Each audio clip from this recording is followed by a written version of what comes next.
देखो, जब हम लोग एयरपॉड्स को कान में लगाकर म्यूजिक को सुनते हैं, तो एयरपॉड से निकलने वाली साउंड एयर कनाल से होकर एयर ड्रम को हिट करती है। अब हम लोग समझते हैं कि इसे एयर ड्रम क्यों बोलते हैं। ये एक ढोलक के शेप का होता है।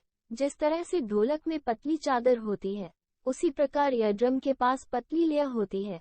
बस अंतर इतना है कि ढोलक को डंडा से हिट किया जाता है और एयर ड्रम को साउंड हिट करता है। आप लोग तो अक्सर लोगों से कहते सुना ही होगा कि इतना तेजी से मत चलाओ कि कान का चादर फट जाए।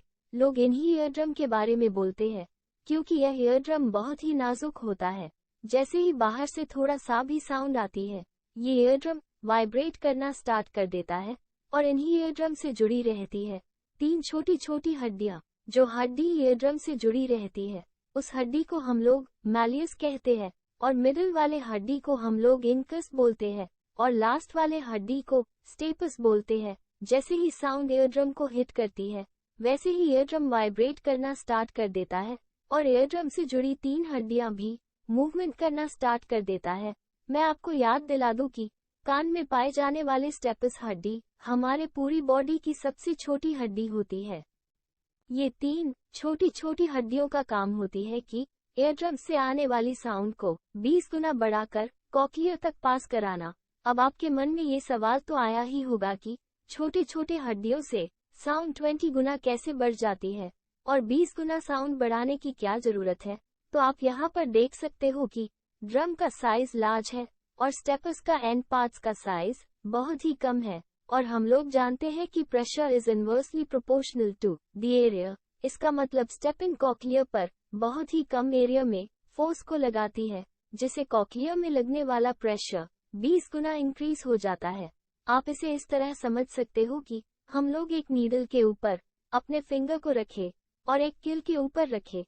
कौन हम लोग के फिंगर में चुभ सकता है? अपगोश नीडल, क्योंकि नीडल की एरिया कम है और जिसका एरिया कम होता है वो प्रेशर ज्यादा एक्सर्ट करता है। इसी प्रकार स्टेपस 20 गुना साउंड को बढ़ा देता है। अब होता यह है कि कॉक्लियर में लिक्विड भरा होता है और साउंड को लिक्विड में पास कराने के लिए थोड़ा मुश्किल होता है हवा की तुलना में।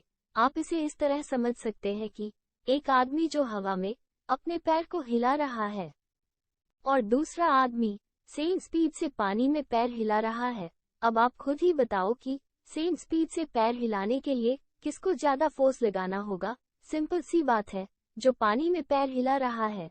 ठीक उसी प्रकार कॉक्लियर तक साउंड का सिग्नल को भेजने के लिए स्टेपस साउंड को 20 गुना इंक्रीज करके कॉक्लियर तक भेजती है। अब कॉक्लियर में ऐसा क्या होता है जिसे हम लोग सुन पाते हैं?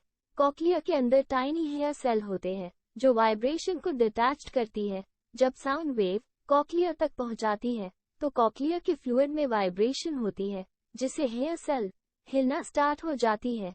जब हेयर सेल हिलती है तो इलेक्ट्रिक सिग्नल को जेनरेट करती है और इलेक्ट्रिक सिग्नल नर्व के द्वारा हमारे माइंड तक पहुंचती है, जिससे हम साउंड की फ्रीक्वेंसी और एम्पलीट्यूड को समझ पाते हैं, जिससे हम लोग को पता चलता है कि कौन सा साउंड कम है और कौन सा साउंड ज्यादा है, कौन सा साउंड जाना पहचाना है और कौन सा अनजान है। जब हम लोग कान में एयरपॉड्स को लगाकर सुनते हैं तो एयरपॉड्स का साउंड ज्यादा रहता है, जिससे हेयर सेल डैमेज्ड हो सकती है और हेयर में सूजन आ जाती है, जिससे हम लोग हियरिंग पावर को हमेशा के लिए लॉस कर देते हैं।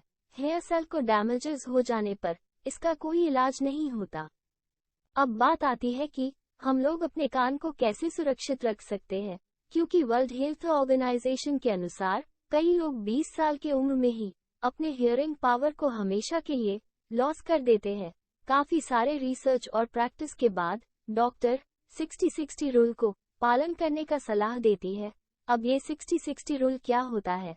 60-60 रूल मतलब हम लोग को एयरपॉड्स और हेडफोन से सॉन्ग सुनते वक्त 60% पर ही सॉन्ग को सुनना चाहिए और 60 मिनट से ज्यादा नहीं सुनना चाहिए।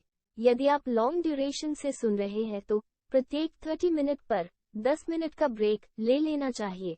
अब बात आती है कि जो मौज के लिए सॉन्ग सुनते हैं वो 30 मिनट पर 10 मिनट के लिए रेस्ट ले लेंगे, पर उन लोगों का क्या जो 4 से 5 घंटे काउंटिन्यूसली लाइव ऑनलाइन क्लास अटेंड करते हैं? उन लोग कोशिश करें कि हेडफोन लगाकर क्लास अटेंड करें, क्योंकि हेडफोन लगाने से एयर ड्रम की दूरी मेंटेन रहती है और एयरपॉड्स लगाने से हम लोग माइक को अंदर तक डाल देते हैं, जिससे एयर ड्रम की दूरी माइक से कम हो जाती है, जिसके कारण हमारे ईयर का हेयर डैमेज्ड हो सकता है और हियरिंग पावर लॉस हो सकता है।